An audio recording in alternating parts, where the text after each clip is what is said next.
Bem, vamos lá. Nós temos a pergunta aqui da nossa irmã Emília, lá da cidade de Andradina. Ela faz uma pergunta sobre uma pessoa que é católica, ela crê na palavra do Senhor, crê em Jesus Cristo como Salvador, mas ainda faz novenas para os santos e tem imagens em casa.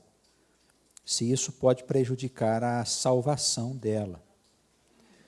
Bem, a gente tem que olhar tudo isso com amor e com aquela necessidade que algumas pessoas têm, como disse ontem o pastor Eloy, de ter alguns objetos para firmar a sua fé.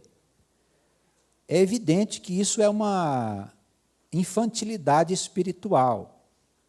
Vamos dizer, ainda estão bebendo leite, não estão comendo a comida sólida.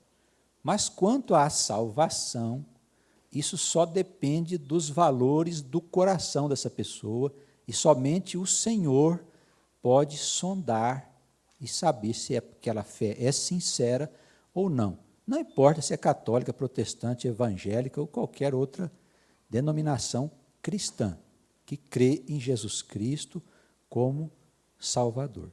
Tá bem? Existe uma tendência dos evangélicos a abominar a Igreja Católica por causa da reforma. A gente tem que evitar esse espírito separatista, porque o Senhor tem só uma igreja. As igrejas aqui no mundo, elas são produto da nossa falta de união, da nossa falta de amor e de desconhecimento da verdade. Quando nós passarmos a conhecer a verdade que há em Cristo e nós vivermos este amor que Ele teve por nós quando se entregou ao sacrifício, o sangue derramado por cada um de nós, nós teremos uma só igreja, uma só fé e um só batismo. Amém? Em todo o mundo, como disse o nosso irmão Alex na sua pregação. Um só Senhor estará por toda parte e nós seremos o templo do Deus vivo. Amém?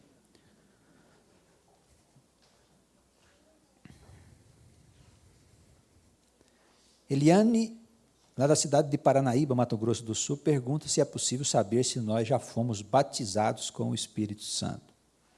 Não há como saber. O batismo do Espírito, ele pode ser objetivo, como no caso daquelas passagens que nós citamos, em que as pessoas que receberam a oração de Paulo e dos apóstolos profetizaram, falaram em línguas estrangeiras.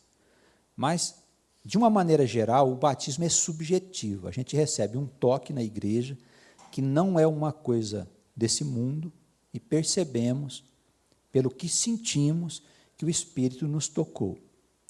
E a partir daquele momento, a nossa vida, ela não volta mais a ser a vida de outros tempos. Quem foi batizado não vive em pecados. Isso é um sinal importante. O apóstolo Paulo disse que o pecado é necessário, até de maneira abundante, para que a graça possa vir depois. Mas uma vez convertidos ao Senhor e tendo recebido esta glória, ele dizia, é impossível viver no pecado. Quem morreu para o pecado não pode viver nele. Ora, se eu estou na igreja, ainda estou adulterando, mentindo, tendo inveja, vivendo desonestamente, desonrando meus pais, sem amor ao meu Deus, bem, não posso ter recebido o batismo, embora esteja na igreja. E sentir alguma coisa também na igreja nem sempre quer dizer estar batizado. A gente conhece quem foi batizado pelos frutos que aquela vida passa a ter a partir daquele momento. Não que a gente vire santo do dia para a noite, mas nós começamos a deixar as coisas velhas para trás. E a vida vai mudando dia a dia. É assim que nós conhecemos. Não existe uma manifestação, um evento, uma coisa que diz, olha, eu fui batizado. Pode acontecer num caso daquele da imposição de mãos, de haver uma profecia, uma palavra de exaltação ao nosso Deus, ou uma língua estrangeira, pode acontecer, mas não é comum. Essa situação é de exceção. Se você não sentiu nada ainda, bom, segue em frente. Tem umas igrejas pentecostais que o pessoal sente, mas parece não ser coisa de cima, não. O pessoal lá de baixo também, de vez em quando, vem dar uns toques na gente. Então, toma cuidado com os toques, né? O sinal é a vida. Se a vida for vida torta e você anda sendo tocado, é que lá embaixo o pessoal está te chamando. Se você recebe o toque do Senhor, com toda a certeza, a tua vida começa a mudar. E é uma coisa pessoal, é uma coisa íntima, não é alguma coisa que as pessoas vão dizer, olha, agora está se tornando santo, olha, o Espírito Santo foi ali. Isso não é de cima. Essas coisas são íntimas, nossas. Nós sabemos quem nós somos. Amém? O que pensamos mostra quem nós somos. Por fora podemos até parecer bonitinhos, tal, santinhos, arrumadinhos, mas por dentro é o que realmente interessa, porque é isso que vai permanecer depois da morte. O que está por dentro, o que está por fora é só uma aparência. Portanto, que o Espírito Santo de Deus possa nos tocar e nos ajudar a nos livrar de todo este fardo de pecados que nós arrastamos há muito tempo. Amém?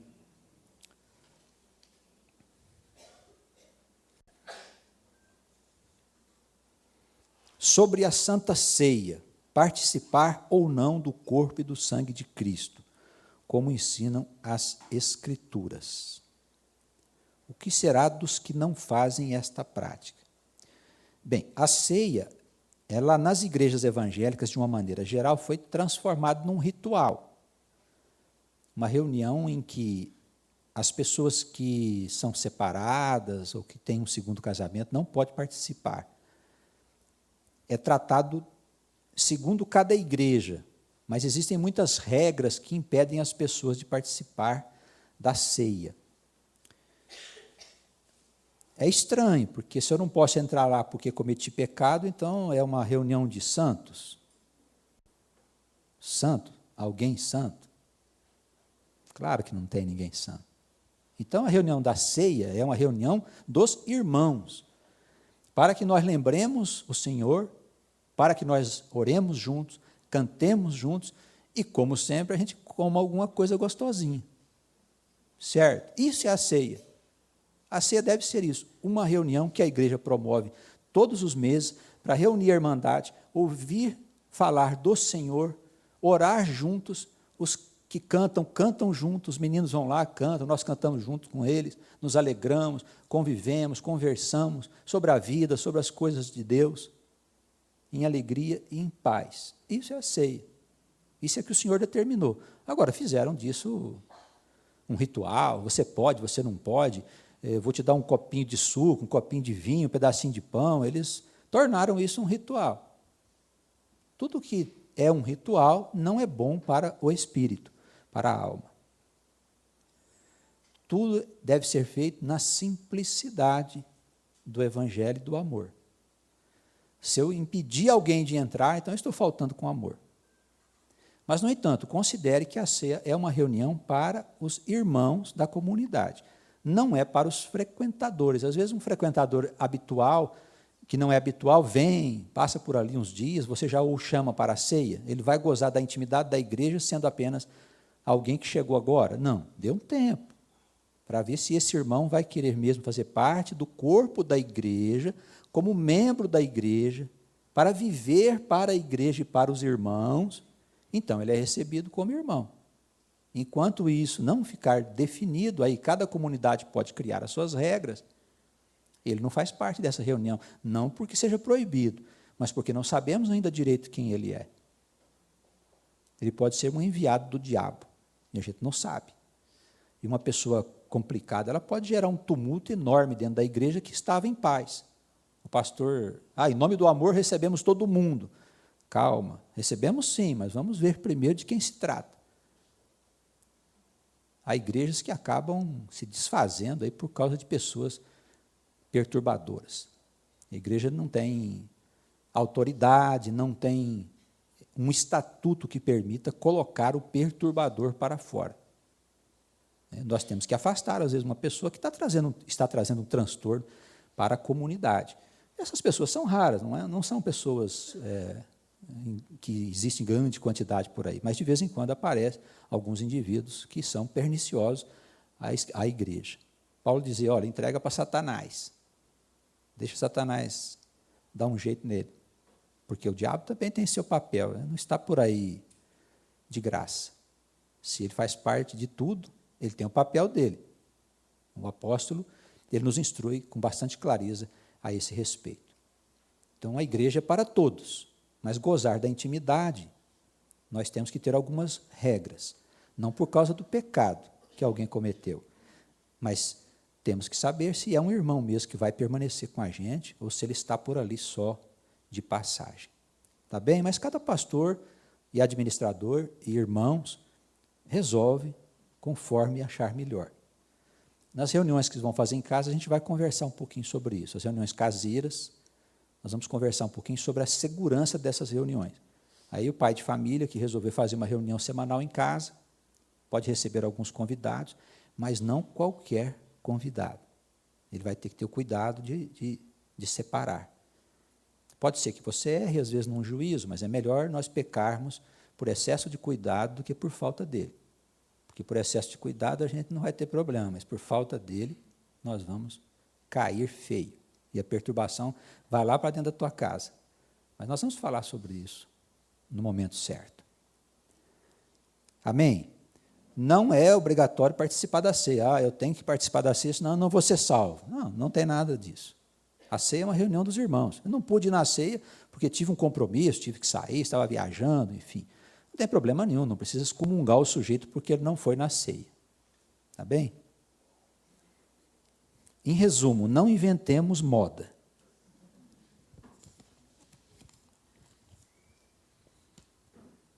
Os sonhos. Deus fala conosco através dos sonhos. Como saber se é Deus ou se é alguma outra mensagem? Não tem jeito de saber. Olha, não é muito comum Deus falar conosco através de sonhos. Geralmente nós sonhamos os reflexos do nosso mundo íntimo. A mente, ela, por si mesma, produz determinadas imagens e impressões para aliviar as pressões internas do ser. A nossa vida mental é como uma atividade de uma panela de pressão. Se não tiver uma válvula, aquilo explode, você não suporta. São desejos, são medos, angústias e várias coisas que acontecem dentro de nós e que o nosso próprio ser, ele, quando nós estamos dormindo, ele cria essas situações para que haja um escape dessas pressões internas. Então, nossos desejos, às vezes, se materializam em formas de sonho e coisas dessa natureza. De uma maneira geral, os sonhos, eles mostram o nosso estado interno. Não se dá muita importância a sonhos, significam muita coisa. Os problemas com sonho é quando eles são pesadelos e quando eles se repetem regularmente, mais ou menos com a mesma características. Se você começar a entrar semana, sair semana, alguma coisa no teu pé, te assustando de noite, te atormentando, aí precisa procurar ajuda. Por favor, fale com o pastor da igreja, e olha, estou tendo umas perturbações aí no sonho, ora por mim, ou um irmão mais velho da igreja, uma irmã, todos podem. Alguém ora e pede ao Senhor que tire aquelas coisas de perto da pessoa, deve ser espíritos, coisas enviadas aí do maligno para tirar nossa paz. Nessas circunstâncias, os sonhos preocupam, mas somente isso. Sonhos espirituais podem acontecer, mas eles não mudam de forma. São experiências que a gente tem com Deus, com anjos, que aparecem em forma de pessoas, né? Geralmente com alguma túnica branca, coisas assim. Uns falam que são anjos, outros falam que são espíritos, mas essas coisas a própria Escritura mostra que existem. Então, são testificadas pelas Escrituras. Essas experiências não mudam de forma, os sonhos eles ficam mudando. Você está uma hora de carroça, outra hora de carro, outra hora você está indo, outra hora você está voltando, é uma confusão danada. Não tem estabilidade, é uma mistura de coisas. Os sonhos da nossa mente. Os sonhos espirituais, eles são concisos, consistentes na sua forma, e geralmente, quando você acaba de sonhar, você acorda, e você está profundamente impressionado com aquela coisa que você viu. Pode ser uma coisa boa e pode ser uma coisa má também. Há sonhos que são experiências espirituais que acontecem com os espíritos malignos. Experiências. Existem nesse mundo muitas maldades, pessoas que fazem mal para as outras, que contratam serviços de maus espíritos, de espíritos infernais. Tudo isso são influências que podem trazer profundos prejuízos para as pessoas que não estão em Cristo. Mas quem está em Cristo também sofre o embate da coisa. É como alguém te jogar um dardo venenoso. Se você está com o escudo, o dardo não vai parar lá adiante, o negócio vem e bate em você. Você vai até dar uma balançada, mas fica de pé. Quando isso acontece, se nós estivermos sob a influência de alguém que quer o nosso mal, existe um campo de energias, vamos dizer assim, uns chamam de fluidos, coisas dessa natureza, que impressionam o nosso pensamento. Você já deve ter ouvido falar de olho gordo, essas coisas, já viram isso? Inveja. Isso tudo é movimentação das energias do pensamento. E elas provocam certas alterações no nosso humor. Mas, o sujeito está com um olho gordo em mim, tem inveja, eu vivo abatido, eu vivo sem vontade, vivo sem vida. É porque você já não tinha vida mesmo. Né? Você estava bem fraquinho, por isso que essas energias estão te provocando um mal-estar. Quando você vai dormir, essas coisas ruins que vêm de pessoas que querem o teu mal, pode se traduzir por impressões de morte. Quer dizer, imagens de coisas ruins, a sensação que você está morrendo, ou que alguém está te perseguindo para te matar, imagens dessa natureza. Mas nada disso preocupa se não for insistente. Se for insistente, passado 1, 2 semanas, as perturbações continuam, é bom procurar ajuda. É porque você não está dando conta de se livrar delas com as suas orações, né, com a prática do amor. Tá? Espera-se que pratiquem. Quanto mais praticar, mais protegidos vocês estarão. Quando estamos vivendo o amor de Deus, de Cristo, nós estamos em sintonia com o Espírito do Pai. E isso se traduz por um escudo à nossa volta. A coisa bate, dá umas balançadas, mas não entra. Agora, quem não tem o escudo, meu amigo, o sujeito acaba, se você pegar alguém que quer destruir a tua vida, e ele se associar a um desses malvados, assistidos pelo malvadão, ele arrebenta com a tua vida. Isso é uma coisa muito séria, viu? Não diga, isso não existe, não, porque eu tenho proteção, corpo fechado. Meu amigo, te cuida. Deixa esse povo para lá, que eles não cruzem o nosso caminho, porque eles servem ao inimigo e sabem fazer algumas manobras para incomodar a nossa vida. Então, deixa esse povo para lá. Você acredita? Eu sei, sim, acredito, sim. Eles lá e nós aqui. Cuidando da nossa vida, eles cuidando da deles. Se eles agirem, quiserem nos prejudicar sem motivo, nada nos fará mal. A não ser que nós abramos as portas, como diz o irmão Jacila na rádio, à legalidade. Se nós agimos com injustiça para com as pessoas, aí o mal pode vir com toda a sua força sobre a nossa vida. Amém? Sonhos, não se preocupem muito com isso. Quando for de Deus, você vai sentir, você acorda, você chora de alegria, um negócio maravilhoso. Tá? Você vai saber. Eu sou ruinzinho de sonho. Eu sonho mal demais. Tem hora que eu fico até desanimado do meu mundo mental. Verdade. Fora o diabo que fica me incomodando de vez em quando. Né? É a minha realidade, vou fazer o quê? Se vocês têm sonhos bonitos, eu fico feliz. Os meus não são muito bons, não. Vamos lá. Sentir a presença de algum ser ou seres é um dom. Isso acontece mesmo. O que fazer? Como saber se uma coisa é de cima ou se uma coisa é de baixo? Nem assinaram. Que medo, hein? Olha, irmão, se a gente estiver orando na igreja, se nós estivermos num ambiente bom, assim, vamos dizer, uma igreja séria, quando a gente está orando no silêncio da igreja, os olhos fechados, a gente pode ter algumas percepções. são algumas visões relacionadas com a igreja, coisas simbólicas. Geralmente, se a visão for real, a gente tem uma interpretação dela. Você vê uma coisa e parece que te dizem, é isso. Mas é muito rápido, você viu e já sabe o que é. Para a tua instrução e, às vezes, para a instrução da igreja. Se a igreja permitir que o crente fale, ele pode dizer, olha, eu tive uma visão assim, assim, penso que isso significa isso. É evidente que as visões têm a ver com a edificação da igreja. Se você tem uma visão que não tem nada a ver com edificação, dispensa, descarta, joga no lixo, deleta. Não é? Tudo o que acontecer em termos espirituais tem a ver com o crescimento da igreja, com o amor, com Cristo, com a vida eterna. Isso é bom. Agora, se a gente vê umas bobagens aí, coisas que não tem nada a ver, não vai edificar a igreja, por que é que nós vamos falar? Guardemos para nós. Está certo? A impressão de se ver alguém, isso pode acontecer. Já observamos algumas pessoas que têm essa sensibilidade. Está orando, às vezes tem a impressão de ver pessoas, mas há espíritos do lado de lá. Isso, quem tem sensibilidade pode, às vezes, perceber. Mas, quando isso acontece, é um processo natural. Ninguém deve forçar, eu quero ver. Você que falar que quer ver espírito, meu amigo, chove. Aparece de monte, eles fazem uma fila para se mostrar para você. Então, não vá atrás disso. Esses fenômenos que acontecem de percepção espiritual na igreja devem ser fenômenos naturais. E não acontece quando você quer. As visões acontecem quando o Espírito quer. Você senta lá, fica um tempão, nada. Quando você está desanimadão, você fala, já até esqueci. Ele vai lá e te mostra. Você fala, mas que sujeito, eu estou aqui esperando há tanto tempo, nada. Ele faz na hora que ele quer.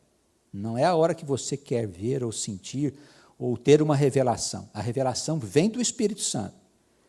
Ela não acontece quando você quer. Nós não temos poder sobre isso. Não somos nada, na verdade. Nada. Tá certo? Então, pode sim sentir presença de algumas coisas que a gente não vê quando estamos orando. Não precisa sair contando para todo mundo. Tá certo? Você pode não ser bem interpretado.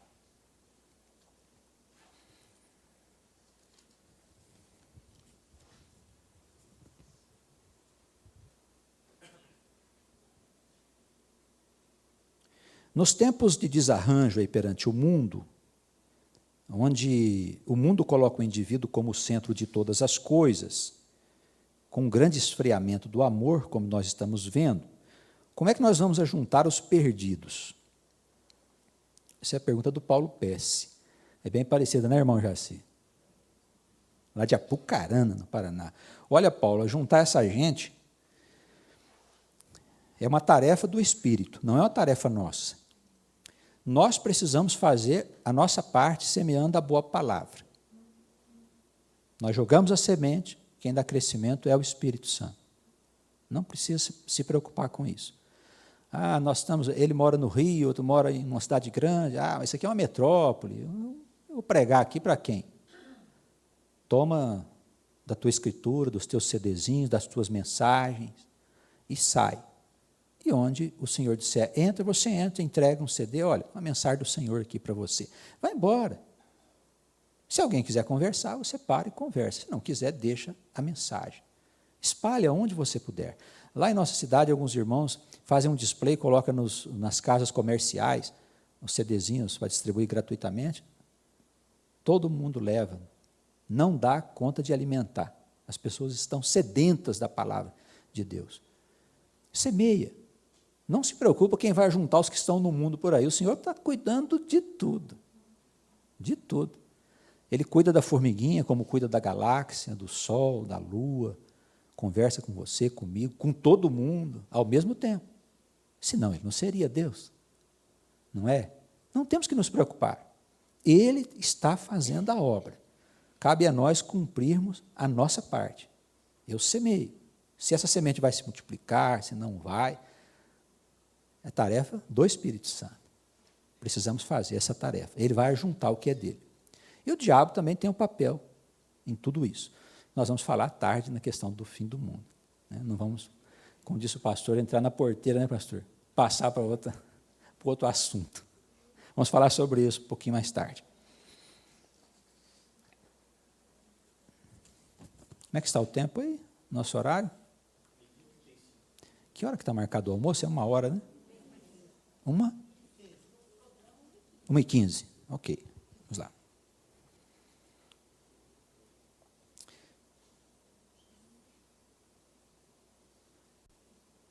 A irmã Ariane é a irmã Ariane. Como é que é essa coisa de hierarquia aqui que você falou, irmã? Temos que andar com a hierarquia da igreja?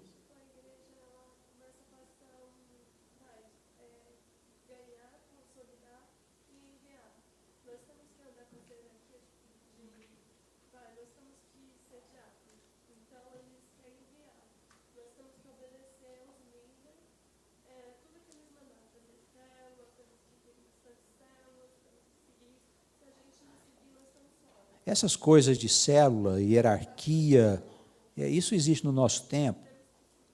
As igrejas inventaram uma coisa parecida com uma pirâmide, na verdade.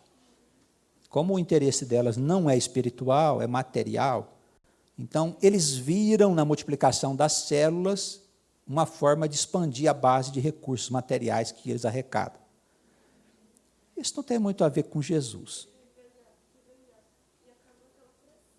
Sim.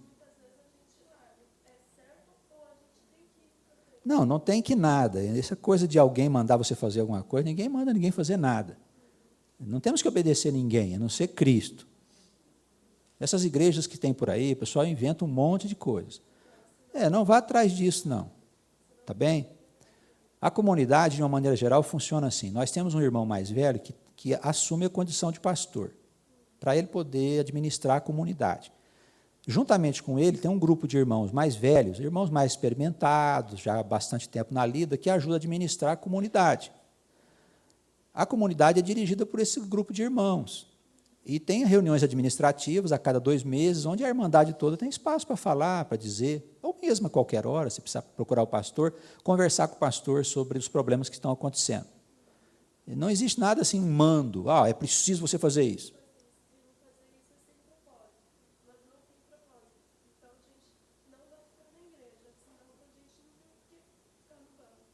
A questão é essa igreja onde você está que tem esse sistema, entendeu? A igreja do Senhor não tem isso, é uma igreja livre. Não temos obrigação nenhuma. O apóstolo Paulo diz assim, a única obrigação que você tem é a obrigação do amor. É o único mandamento. Amou, cumpriu, lei e profetas. Jesus é libertador, veio libertar nós justamente das peias desses pastores aí do sistema levítico. Eu sou pastor, você tem que me obedecer. Bacana, legal, interessante. Não quer dizer que você não tenha compromisso. Mas você precisa procurar uma comunidade mais perto de Cristo. Viu? Essa aí está um pouco longe. Tá bem? Toma cuidado, os irmãos, com essas igrejas, esse negócio de células aí que tem. Tem que ver a finalidade. Se for para divulgar o evangelho, é bem-vindo. Agora, se for para arrecadar fundos, não. Envolver o dinheiro, a arrecadação, já não é uma coisa muito saudável. Certo?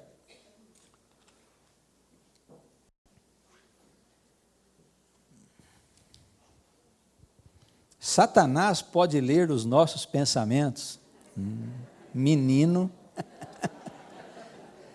Ele é doutor no negócio.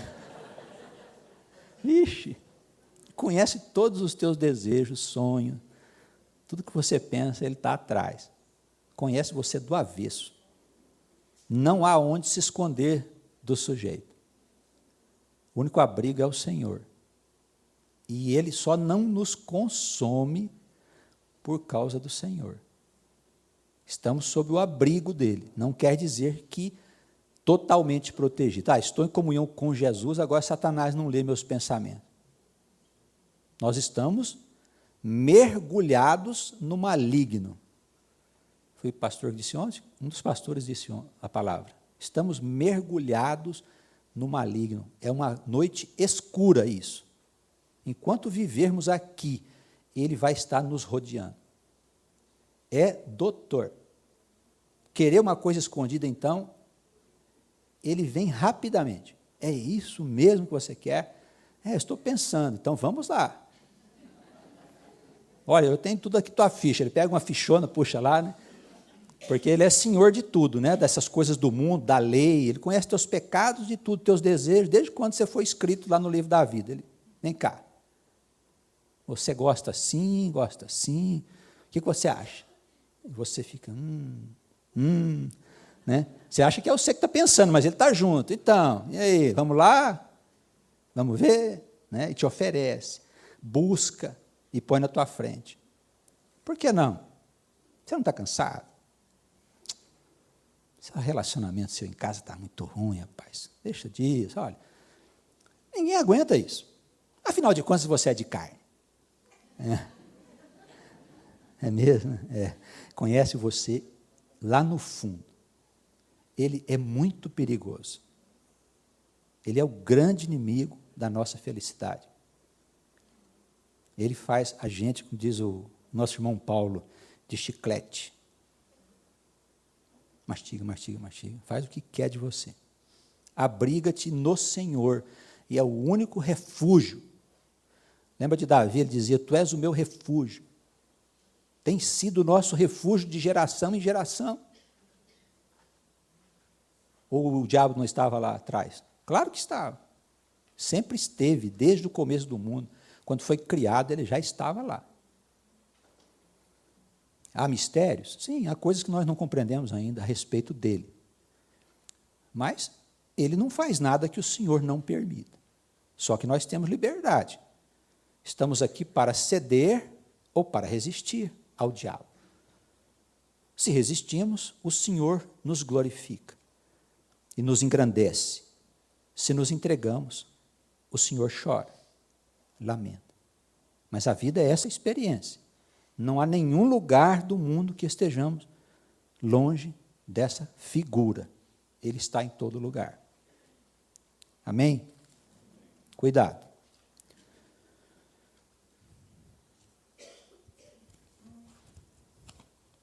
Eu até estava comentando com os irmãos há pouco ali fora, aquela passagem do Paulo, né, que um espírito maligno pegou no pé dele e não soltava de jeito nenhum. E ele foi umas vezes conversar com o Senhor em oração.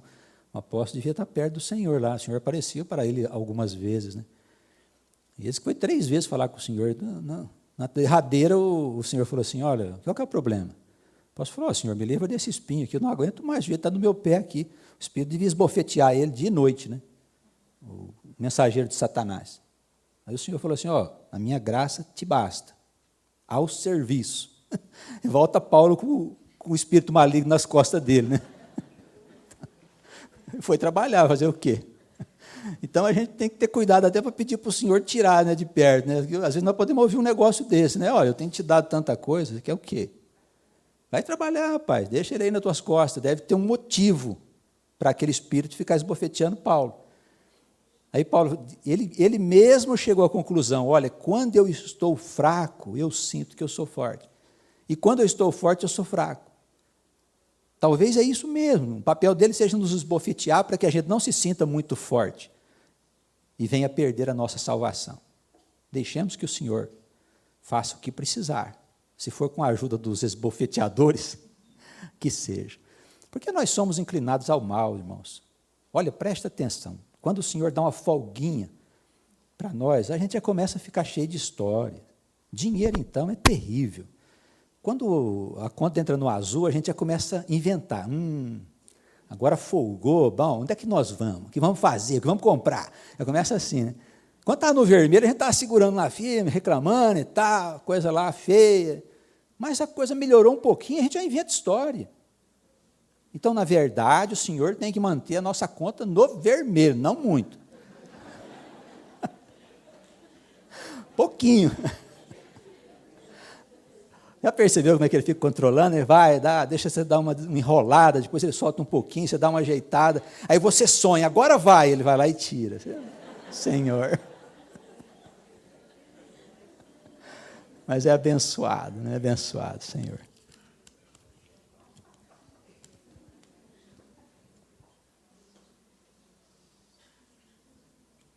Nós temos uma mensagem aqui, uma pergunta da irmã que diz que a mulher anda no caminho do Senhor, o marido também, só que em casa ele não se interessa muito pela Bíblia.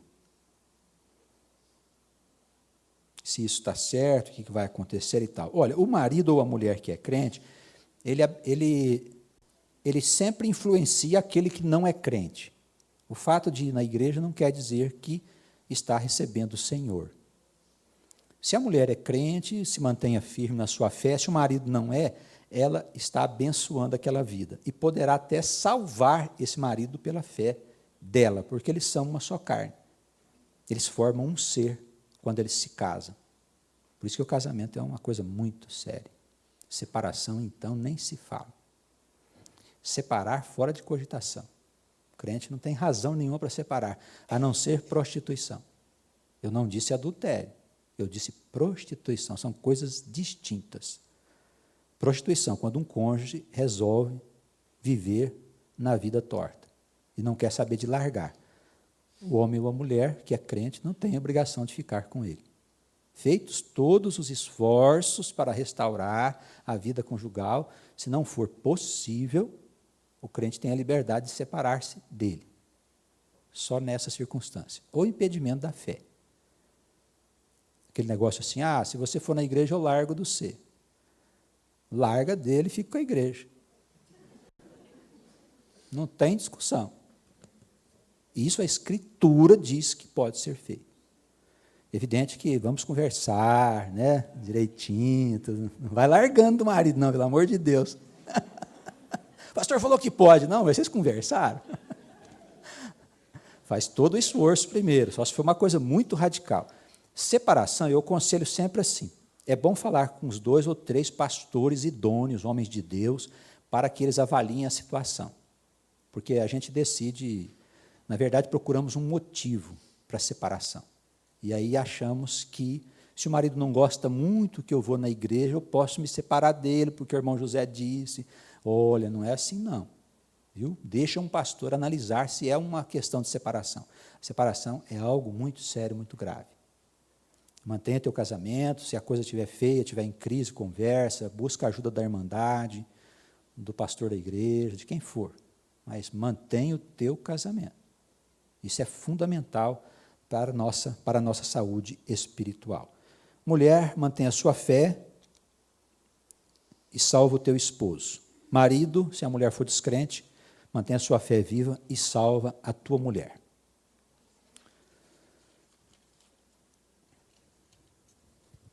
Me ajude a controlar o horário aí, por favor, viu, irmãos? Faltar uns 5 minutinhos, me avisa. Aí já saímos daqui, vamos para o pão da carne.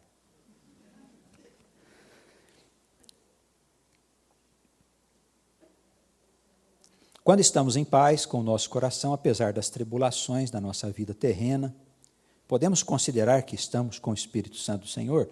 Sim, se estamos em paz, estamos com o Senhor. Se estamos em paz, em Cristo. É questão de comunhão. A nossa alma, ela entra em comunhão com o mundo ou com Deus. Se estamos com Deus, estamos em paz, apesar das tribulações. Tá bem? É o que a igreja pretende. Tirar a pessoa da comunhão com Satanás e colocar na comunhão com Deus. Não existe meio termo. Um outro espírito não tem, só tem 2. Ou o mundo, Satanás por trás disso, ou Deus. Se não está com Deus, está com o mundo. É simples.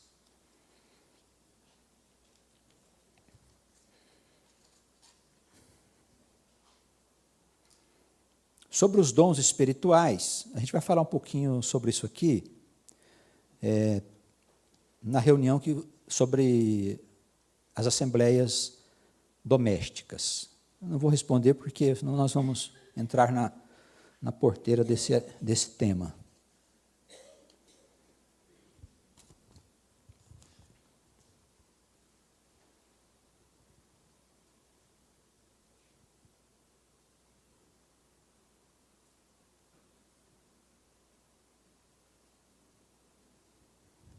Tem uma questão aqui sobre Tessalonicenses 4, versículo 13, e Judas, capítulo 1, versículo 6, nós teríamos que consultar aqui a passagem, viu? Não vai dar para a gente te responder isso. Depois eu vou dar uma olhadinha. Quem foi que perguntou? Acho que não está escrito aqui. Irmão, Depois a gente fala, a gente dá uma consultada junto aí na Escritura e vê, tá bom? Essa passagem de Tessalonicenses aqui que deu origem à questão de arrebatamentos, umas coisas da igreja aí, um pouco nublada. Mas vamos ver direitinho as passagens e conversamos a respeito.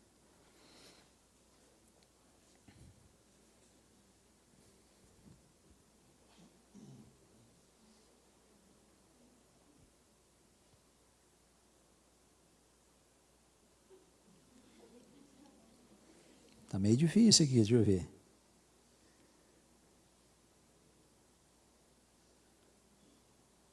Se a comunidade prepara irmãos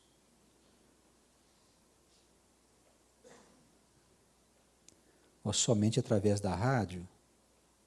Quem que fez essa pergunta aqui, irmã? Hã? Não, em relação à rádio, sim, e preparar irmãos para fazer alguma coisa. Mas quem perguntou? O irmão.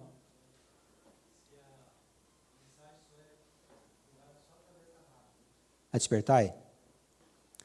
Só a rádio é o meio da gente se conhecer, não é? E você ver se você gostaria ou não de seguir com esse espírito. A partir daí, a gente vai estabelecer uma relação pessoal, os irmãos que quiserem, depois a gente vai conversar. Os irmãos que quiserem trabalhar, servir o Senhor, a gente vai passar o nosso endereço particular, que eu posso orientar vocês quando vocês precisarem, para não precisarem escrever lá para a rádio. Tá certo? Aí a gente vai estabelecendo um contato, um relacionamento, e nós vamos ver o que pode ser feito aí na cidade onde vocês moram. Tá bem? A rádio é um meio de propagação da ideia, do pensamento, e ela fica como que buscando encontrar as almas que o Senhor está chamando para este ministério.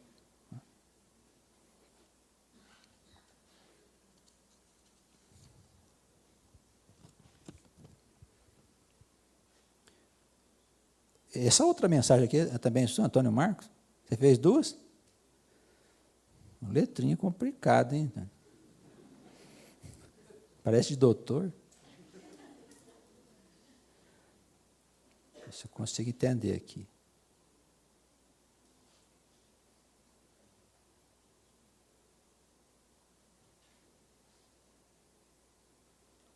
Você está dizendo que a palavra, quando é anunciada em meio de irmãos, ela provoca divisão, é isso?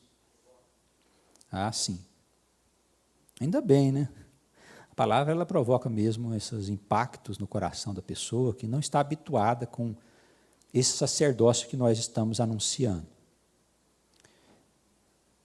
Os que ficarem, ajunte. Os que quiserem seguir outro caminho, fiquem à vontade. Quando Paulo foi falar lá em Atenas, ele fez um discurso para um povão danado lá, no Areópago. É Areópago o trem? Chama isso? Areópago. E ninguém quis saber.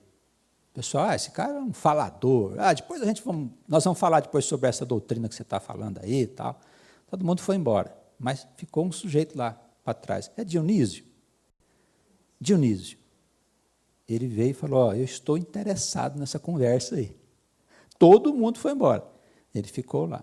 Acabou sendo um bispo à frente das comunidades lá naquela região. Ele e a mulher dele, chamada Dâmaris, se não me falha a memória. Nome bonito para pôr numa filha. Quem for ter nenê aí, faça um favor, põe o nome da Dâmaris. Um nome lindo, né? Tem acento no A. Bonito nome, né? Nome bíblico. Põe o nome bíblico dos teus filhos, menino. Washington.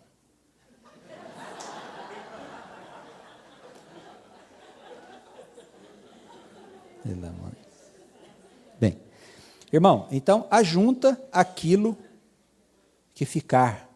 Anuncia a 100 pessoas. Uma se interessou, todo mundo foi embora, disse que você é um maluco. Ficou uma, eu estou interessado nessa palavra. Senta com ele, fala. Dá boa nova. Numa igreja. Sim.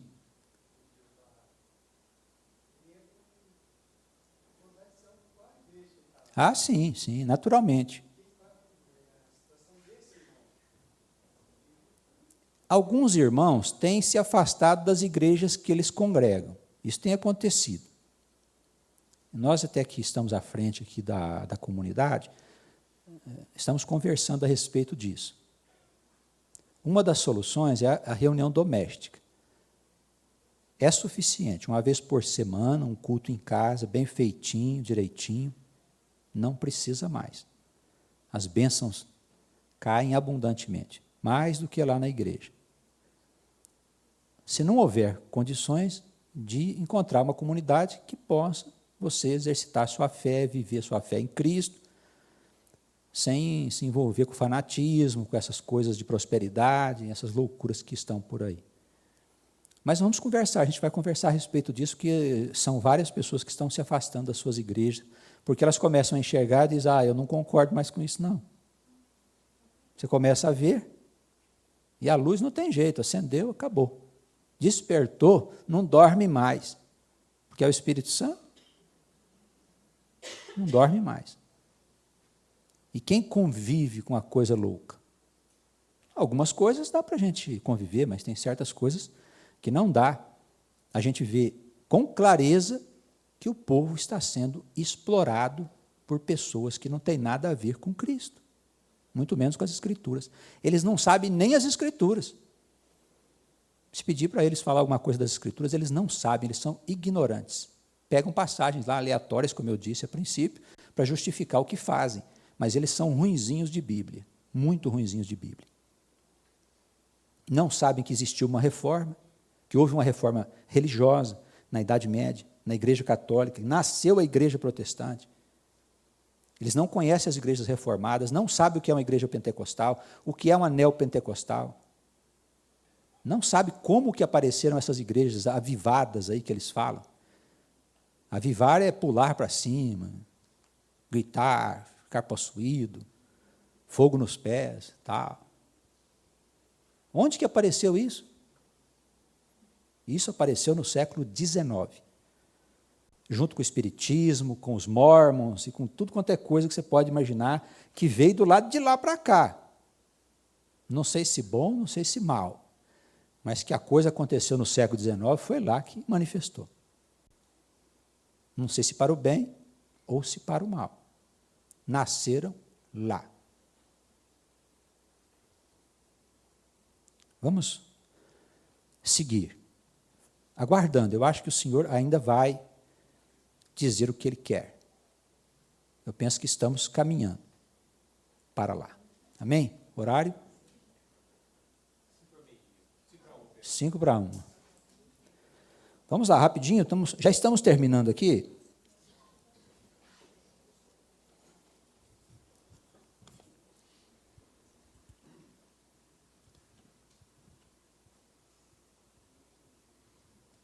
O batismo do Espírito Santo poderia ser identificado com a transformação da vida de uma pessoa?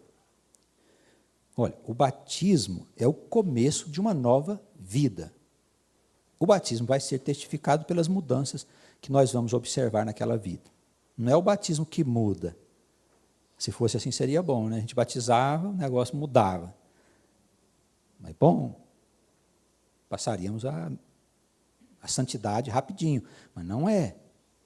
Depois que você foi batizado, é que vai começar uma nova vida. Ele voltará para te buscar. Quando o Espírito tira ele da tua casa, depois de certo tempo, ele volta para ver como é que está a casa. Como é que está? Ocupou com coisa útil? Ou está adornada, varrida, exteriormente bonita, mas interiormente vazia?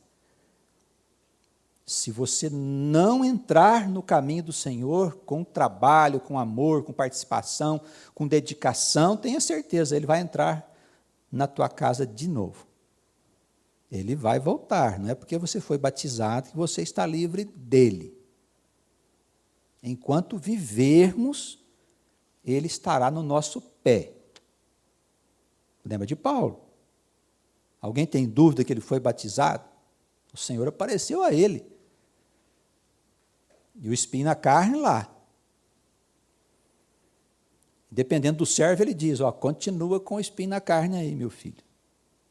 Dependendo do servo. Tem servo que você procura, ele tira o espinho da carne. Mas alguns servos que ele quer tratar melhor, eu digo, não, você está me servindo mesmo? Vamos ver. Né? Vamos ver como é que você se porta. Ele está, na verdade, preparando servos para a casa dele. E o servo precisa ser provado de todas as maneiras. Na sua fraqueza, no seu desespero, nas suas angústias. Isso é um outro mundo. Ele escolhe. Aquele ali não. Aquele ali eu vou provar ele a exaustão. Esse aqui eu cubro de bênçãos. Porque ele sabe que ela não pode suportar as tribulações daquele ali. É o Senhor que governa.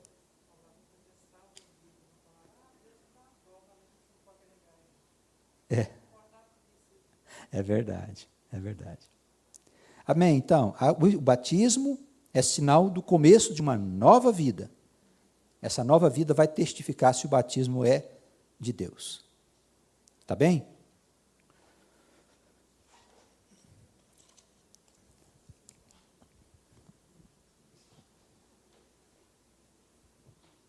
Os símbolos usados nas nossas igrejas, o óleo ungido, lenço, etc. Nada a declarar. Isso não tem nenhum valor. Na Idade Média se fazia muito isso. Vendia até os pedaços da cruz do Cristo, ossos dos santos, você podia comprar um lotezinho no céu, enfim, várias coisas que se fazia na Idade Média, somente para explorar as pessoas. O fato da gente usar aqui algumas gravuras para lembrar o Senhor, não tem nenhum sentido de adoração àquela gravura. Nós adoramos ao Senhor, não aquilo ali. Possivelmente, próxima semana, já vamos descartá-lo. Então, não temos nenhuma adoração por uma imagem. Estamos usando símbolos. Aí, mas só para fins mesmo. E não ficar tão feio. Ficou legal ali, ó, negocinho? Ficou razoável? A gente vai ver se melhora. Mas é para isso, né? Ficar bonitinho, agradável. Enfim. Tá bem? Então, óleo ungido, essas coisas todas pertencem ao sacerdócio levítico, é o que havia antes de Cristo. Isso foi destruído pela cruz. A cruz pôs fim a todas essas coisas. Tá bem? Vixe, tem mais aqui? Não, é só isso mesmo. É sobre os símbolos. Está muito bem colocado. Vamos lá. Veja o horário, para mim. O pastor está com fome.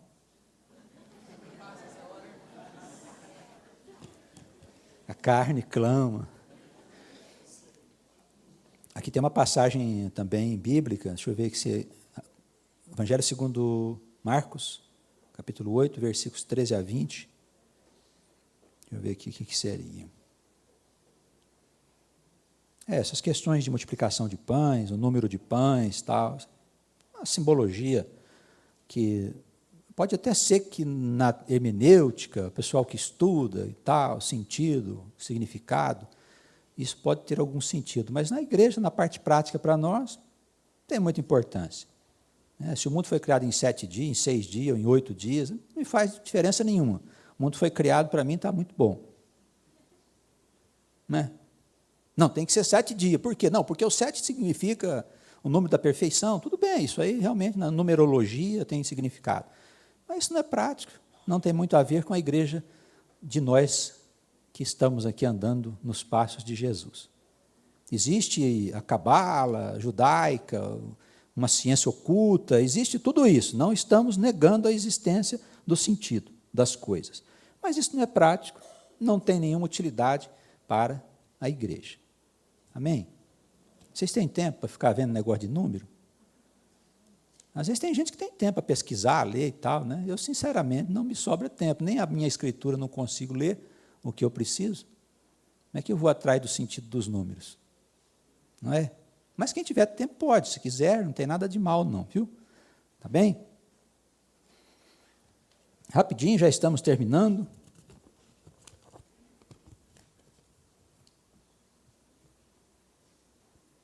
Fico angustiada do fato dos meus filhos não participarem da igreja? Devo aguardar no Senhor, orando, crendo que o tempo deles chegará? Já que a promessa é você e sua casa serão salvos. Ou devemos reuni-los para ouvir a palavra do Senhor? Olha, a meninada hoje está complicada a situação, né? Eles ficam envolvidos num espírito desse tempo e não está fácil não administrar os meninos. Eles vão crescendo, é universidade, é um ambiente bastante materialista, né? Laico. Deus para eles não é nada. E as nossas crianças ficam contaminadas com isso. Enquanto eles estão pequenininhos, até uns 12, 13 anos, ainda segura. Vem cá, não vai, mas quando eles passam dos seus 17, 18 anos, começam a virar gente, né? Aí o negócio fica complicado. Então, o menino às vezes se desvia, começa a andar com más companhias, os pais têm que se empenhar nesta batalha. Estar sempre por perto, o amor é o grande segredo. Amemos, mesmo que eles nos maltratem, amemos, na certeza de que o amor vencerá. Se plantarmos a boa semente no coração desses nossos filhos, desde pequeno, amando, corrigindo, orientando, vivendo em amor, marido, mulher, a semente está lá dentro. Quando eles crescerem, quando Satanás vier buscar, porque ele vem buscar todos, eles resistirão. Se levarem uns tombos também, não se preocupem não, é bom que queime os dedos de vez em quando, sem torrar. Deixa dar uma queimadinha, às vezes as crianças têm que passar um pouco de aperto aí fora, porque a gente tem uma tendência a superproteger os nossos filhos, e essa superproteção não é boa, né? Principalmente com o primeiro. Em casa eu tenho um grandão lá que superprotegi. As meninas já foi um pouco diferente, mas a gente aprende também com a vida, né? Se eu pudesse voltar atrás, eu já daria um jeito de fazer um pouco diferente. Então é bom a gente falar dessa experiência, o teu primeiro, cuida dele direitinho, mas não superprotege, porque um dia ele vai ter que ir lá fora, e o Satanás vai tentá-lo. E se a semente que você colocou no coração dele for o amor de Cristo, ele terá vitória sobre o pecado. Como disse a irmã aqui na sua pergunta, eu preciso continuar crendo e sempre falando no Senhor, dentro da minha casa. Em casa eu não vou xingar, não vou falar palavrão, não vou gritar com a minha esposa, ela não grita comigo. Eu farei tudo aquilo que o Senhor tem me pedido. Viver em amor, suportando tudo, mesmo afronta. Às vezes o filho afronta, a gente, mas o filho, onde se viu, ele é um ingrato, eu faço tanta coisa para ele não me reconhece. Não, nada disso. O amor não quer reconhecimento, o amor quer vitória. A vitória vem por meio de Jesus. Se cremos, há uma grande probabilidade de dar certo. Se cremos. E vamos em frente nessa luta. Amém?